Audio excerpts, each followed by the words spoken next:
Alors bonjour, j'espère que vous allez bien. Alors on se présente, on est de la firme Évolution Marketing. Je vous présente mes coéquipières Jessica Lahaye, Mégane Laflamme et moi-même Marianne Robitaille. Alors aujourd'hui, on va vous faire passer une belle journée parce qu'on vous propose la stratégie gagnante pour faire la mise en marché de votre produit. Alors premièrement, ce qu'on a fait, c'est qu'on a changé le nom pour Innovos. C'est un nom qui est plus moderne, qui est plus simple à prononcer, comme la valeur de votre entreprise. Et le projet, on va le commencer maintenant. Innovos, l'innovation est là pour vous supporter. Pour commencer, je vais vous présenter notre plan. On va commencer par le mandat, l'analyse, la stratégie, les risques et pour venir à la conclusion. Notre mandat, c'est de mettre en marché des supports sur toi qui correspondent à votre clientèle cible en utilisant les meilleurs moyens de commercialisation possibles. Pour ce qui est de la clientèle cible, en fait, la clientèle cible qui avait été définie, on trouvait qu'elle était un peu trop large. Donc, on a décidé vraiment de bien cibler la clientèle. La clientèle cible de vos produits se situerait en fait entre 40 et 55 ans.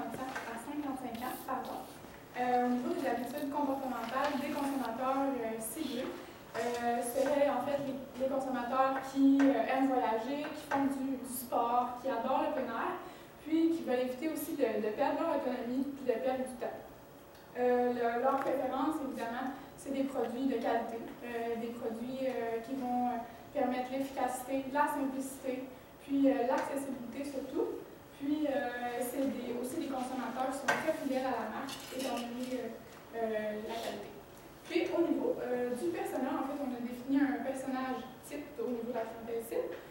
Marc, 45 ans, qui est père de 3 enfants, en fait 3 jeunes garçons, qui jouent au hockey, qui adorent faire du snow l'hiver, qui ont par exemple un condo en hiver en Floride, puis qui effectuent des activités telles que le surf.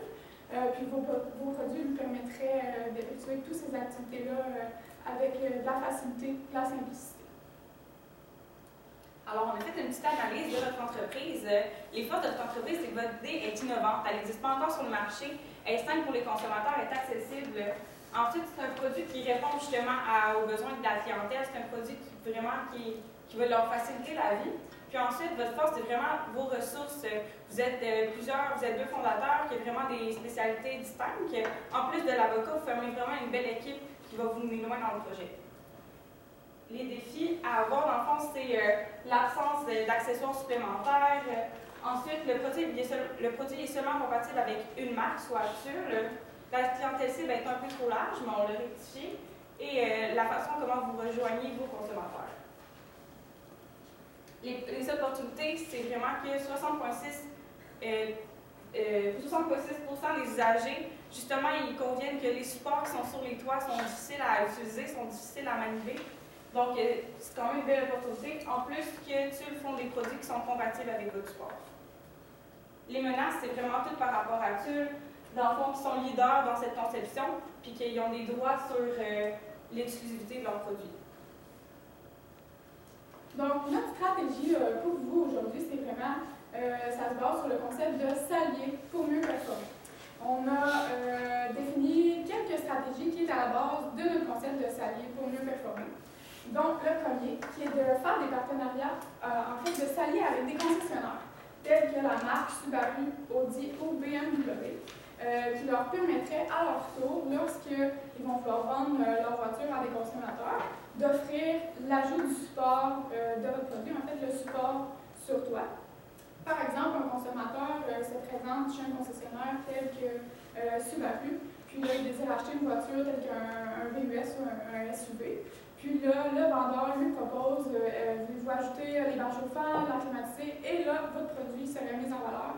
Puis vous ajoutez le support sur toi. Donc, ça lui permettrait à votre entreprise d'avoir plus de visibilité. Même si le client décide de ne pas prendre votre support, il va au moins connaître la marque Innovos, puis il va voir que, évidemment, ça existe maintenant. Ensuite, au niveau d'une autre stratégie, ça serait au niveau des événements. On vous propose de participer à des événements sportifs tels que le championnat canadien de vélo, le Jamboree, qui est présentement en cours, par exemple, ou le WeSurf, pardon. Votre mission, ça serait vraiment de supporter les événements sportifs, puis aussi d'offrir des commandites matérielles pour toujours accroître vraiment votre visibilité.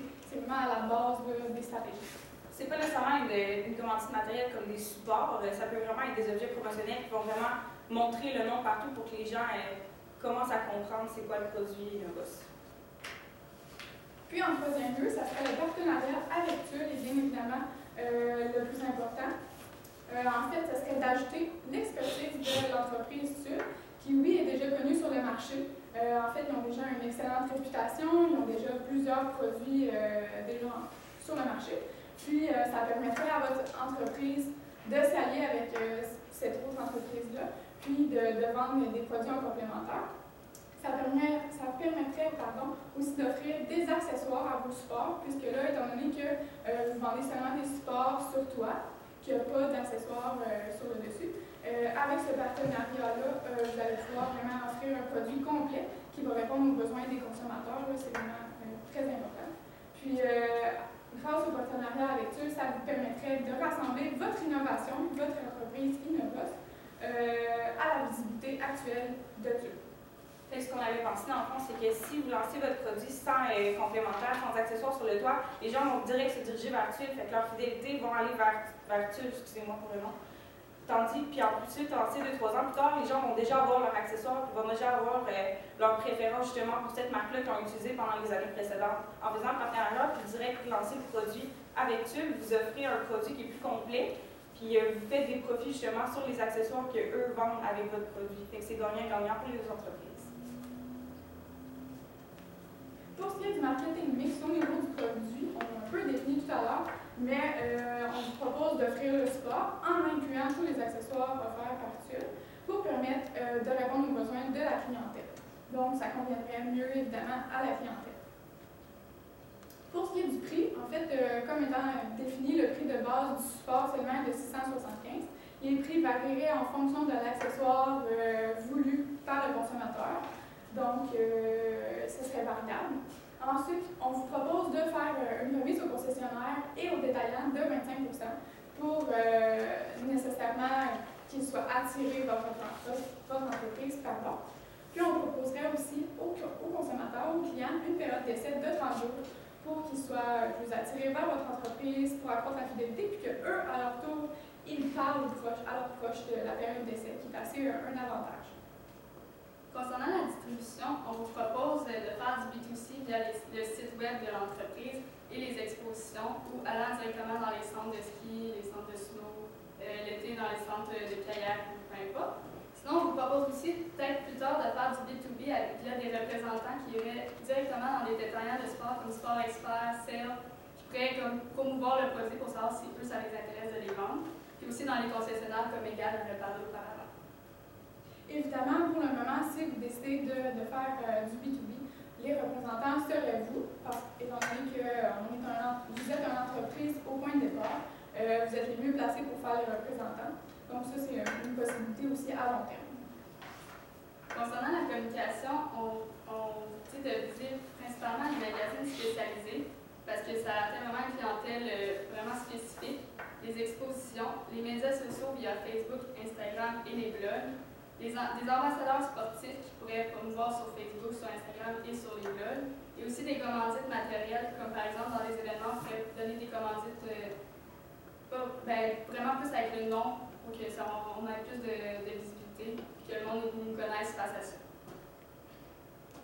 Aussi, avec les événements sportifs, on voulait faire une compétition de ski et de snowboard, Innovus et Tulle, les deux ensemble. Ça serait une compétition de type récréatif, des produits en vente sur place, une personnalité publique sportive qu'on inviterait. Et aussi, on aurait des objets promotionnels comme par exemple des crayons pour que le monde se rappelle de la marque. De la seconde entreprise. Cette compétition-là, dans le fond, elle aurait lieu la journée du lancement, fait que la journée qu'on envoie les produits, là, le 9 janvier 2018.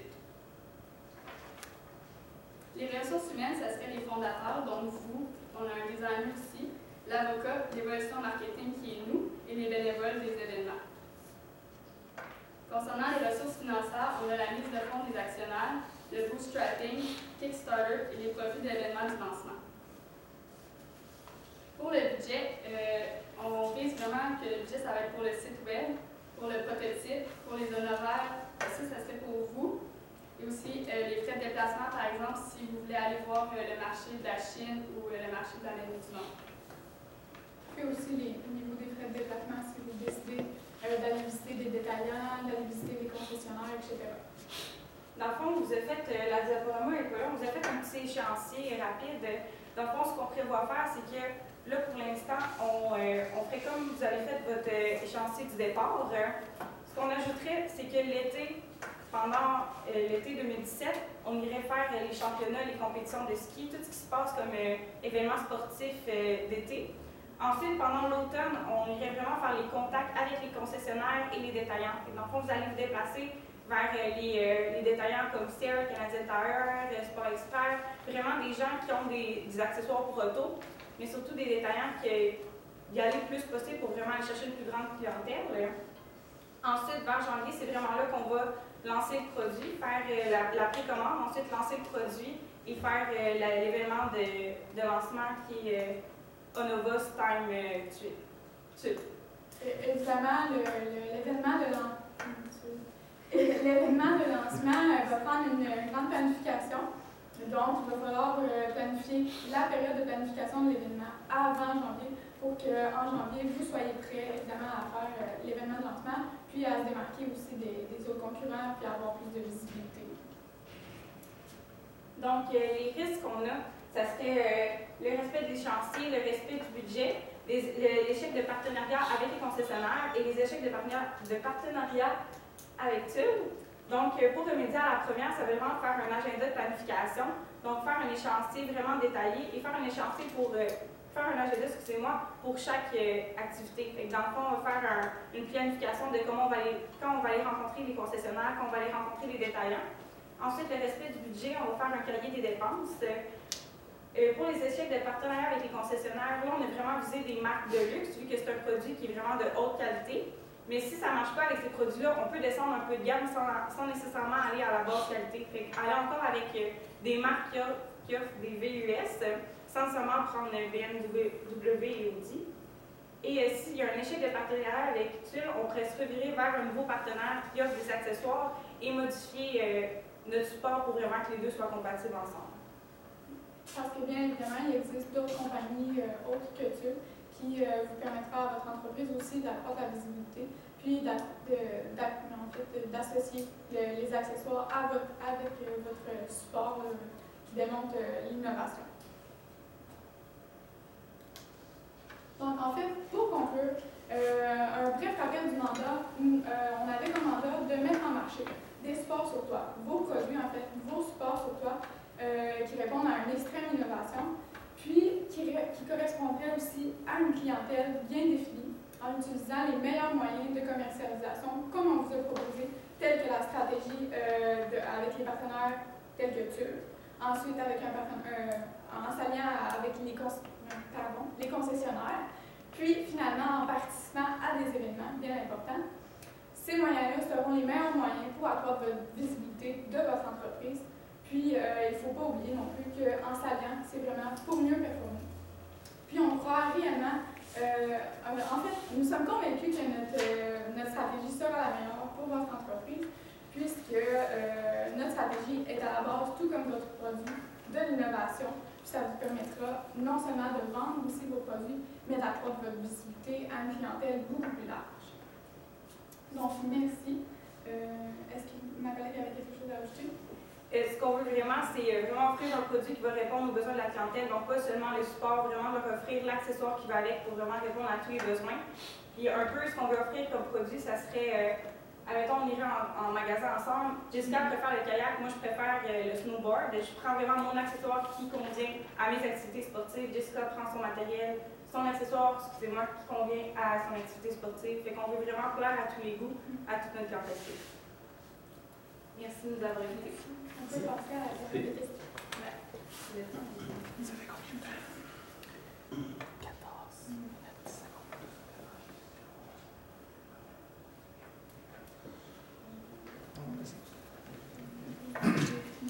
Bon, les filles, merci beaucoup. Écoutez, il reste du temps, puis il reste du temps pour des questions, mais vous pouvez vous avancer peut-être d'un étage. Puis on va parler ensemble un petit peu du produit.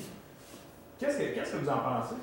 Aimez-vous ça, le rack? Tu sais, c'est une bonne idée. Comment est-ce qu'on ferait pour que, tu sais, vous, est-ce que vous en achèteriez un? Comment est-ce qu'on pourrait faire pour que vos parents en achètent un? Comment vous voyez ça? Parce que vous nous avez parlé d'un paquet de choses, mais tu sais, allez-y humainement, on brainstorm ensemble, là. Vous avez les deux fondateurs sont ici, là. Ben moi, Puis allez-y comme ça, là. Puis moi, les trois, là. personnellement, direct quand j'ai commencé, quand j'étais jeune, on faisait du snowboard en famille, puis on a toujours eu le fameux coffre sur le toit. Puis je me rappelle à quel point il fallait que mon père s'accoste sur ma mère pour aller chercher les skis des. Tu sais, nous, on est 3 enfants, on est allé avec mes cousins, fait qu'il y avait comme 5 snowboards, plus les skis qu'il y avait dans le coffre. Puis vraiment, mon père s'accotait sur ma mère, puis il donnait le snowboard à chaque fille, et on se mettait en tirant. Fait que c'est sûr que c'est un produit que moi, mes parents seraient identifiés. Maintenant, on fait du kayak, puis on en fait quand même souvent l'été. Puis c'est encore là, ma belle-mère, elle mesure 5 pieds à peine. Fait qu'elle se rend à son kayak, elle ne va jamais tout seule parce qu'elle nous est rendue à la rivière, elle ne peut pas le prendre de son auto. Là. Fait que moi, dans ma famille, puis dans mon mode de vie, c'est sûr que c'est un outil qui va nous aider, qui va nous faciliter la vie. Mais moi, je trouve qu'on est vraiment rendu là. C'est comme maintenant, comme les valises qui ouvrent toutes seules, les portes qui ouvrent toutes seules. Puis je trouve que si on est vraiment rendu comme les coffres sur le toit, ça va d'allure. Moi, je trouve que c'est vraiment innovateur. Puis justement, moi, j'en achèterais un justement parce que c'est juste wow. Tu n'as plus besoin de forcer. Moi, tu sais, juste une fille ou deux toute seule qui veut aller. Moi, puis Marianne qui veut aller en kayak, oublie ça, mettre ça sur le toit. C'est on n'est pas. On aurait l'air des dunes sur bord de la Ouais, c'est ça. Ça convient vraiment à tout le monde. Puis moi aussi, ma mère, ça serait clientèle cible à 100% parce que ma mère, elle n'a juste pas de force dans les bras. Puis, tu sais, elle veut tout le temps aller en pédalo, en kayak, puis en tout ce qu'elle veut, en ski de fond. Mais, tu sais, elle ne peut pas vraiment. Puis, elle a comme genre une idée à 100, ça rentre pas dans. C'était la prochaine étape après la pédale qu'on pince, c'est le Jeep, là, la pédale à sort, t'embarques dans ton véhicule. Okay. C'était la prochaine étape. Ouais. Moi, je trouve vraiment qu'on est rendu là, puis c'est vraiment innovateur comme projet. Étant un peu comme Marianne, chez nous, on est 4 enfants, donc les voyages avec 4 enfants, 2 parents, les bagages, ça n'en pas dans un seul véhicule. Donc, mes parents, c'est comme Marianne, utilisaient le rack, je ne sais même pas comment ils l'appellent, seulement le petit la boîte, la petite boîte. Puis le nombre de fois qu'on l'a brisé parce qu'on essaie de la fermer ou peu importe, ça permettrait vraiment de faciliter, tout simplement. Puis en plus, on perdrait moins de temps. Puis c'est intéressant. Tu nous diras quand ça fera 25 minutes au complet, là, mon Georges. Mais parce que, là, tantôt, vous avez décrit votre persona, Marc, 45-50 ans. Là, moi, ce que j'entends, ma belle-mère est petite, ma mère n'a pas de force dans les bras. Puis on est 4 enfants, puis on a de la misère. C'est plus des positifs qui font des activités tous les jours. Là, fait que c'est encore la même gamme de personnes.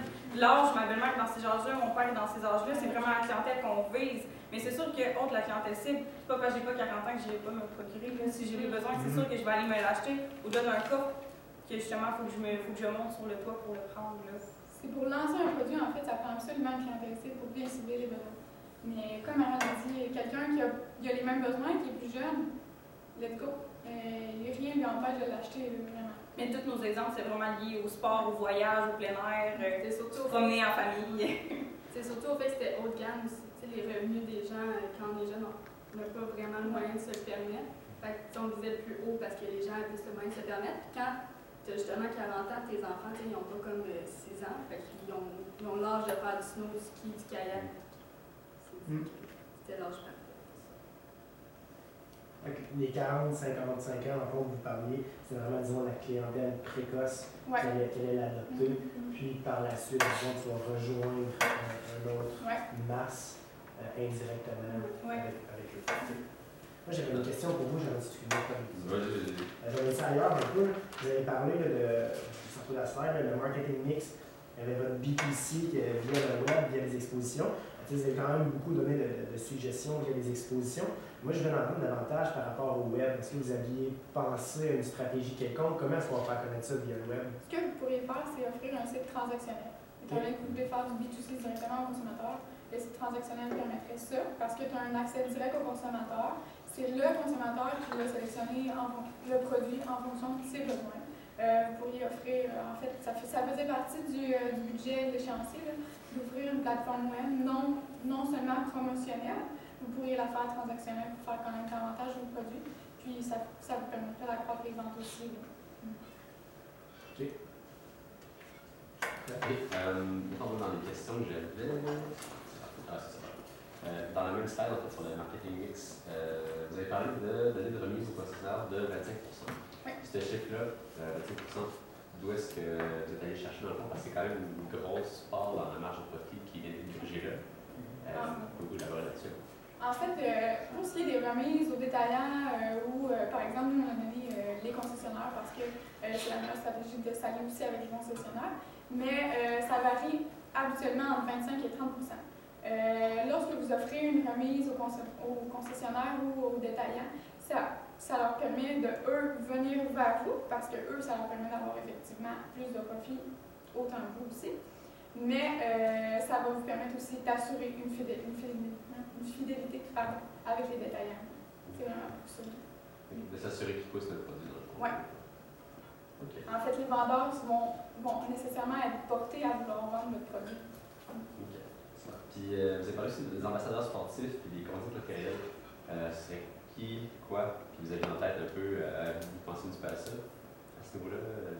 Dans le fond, les ambassadeurs, on peut voir maintenant sur Instagram, c'est pas vraiment la bonne cam de clientèle ici, mais le monde, il promouvoit les produits en mettant des photos, puis là, le monde qui voit la photo veut acheter le produit, mais on pourrait passer à partir de Facebook, justement, avoir des personnes, mettons, un gars qui fait de la compétition snowboard, bien, on pourrait lui dire d'être un ambassadeur de notre entreprise, de votre entreprise, en fait.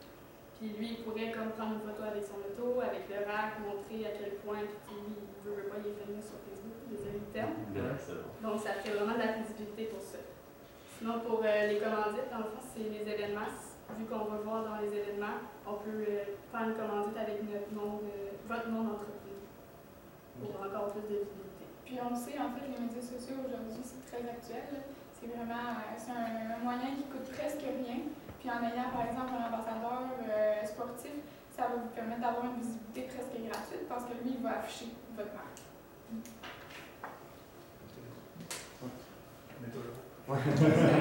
Moi, les filles, je veux savoir, vous avez parlé d'un partenariat avec Tioulé. On l'a mis à tout c'est pas grave. Quand on va les appeler, là, on leur dit quoi?